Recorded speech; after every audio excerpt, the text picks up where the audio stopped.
My name is Shannon Simmons, and I am an undergraduate student at Texas Women's University, majoring in English. Why do you want to become a teacher? I would really like to become a teacher because I've always been inspired by my mother. All my life, she has been a music teacher, qualified to teach K through 12, and I've just been able to see her really enjoy the kids and the passion that she has for her subject.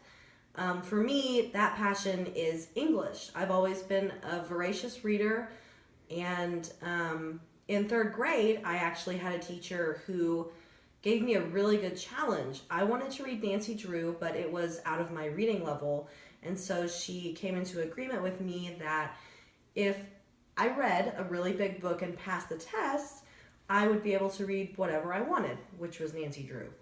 So I passed the test, and after that, she kind of gave me a wide range of whatever I wanted to read, I was allowed to, instead of being stuck within a very specific reading level.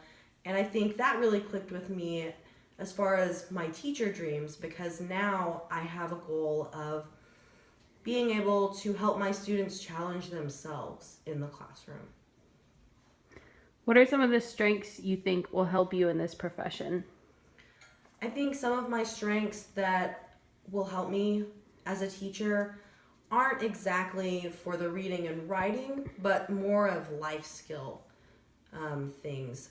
So I'm a very organized person, and I'm hoping to kind of give my students an edge in keeping their paperwork together, keeping all of their things organized. I'm also a big scheduler, so I intend on having a very set schedule with my lesson plans and having making it very clear to them so that they know what to expect when they come into class and won't be focused on other things. Can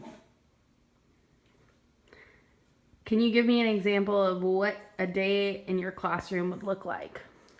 I think a day in my classroom would look really well run.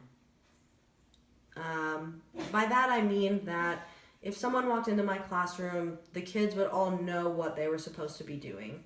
An example would be they would walk in and know that there would be 5 to 10 minutes of reading.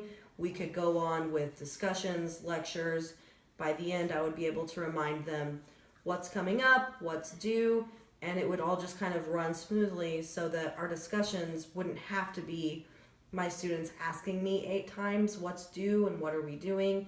They would know that thing and be able to concentrate on discussing poetry or discussing Shakespeare or whatever we're doing at the moment. And what would these discussions look like? I think the discussions would look somewhat like banter, maybe. I want to not lead my students on to questions. I don't want there to be clear-cut answers.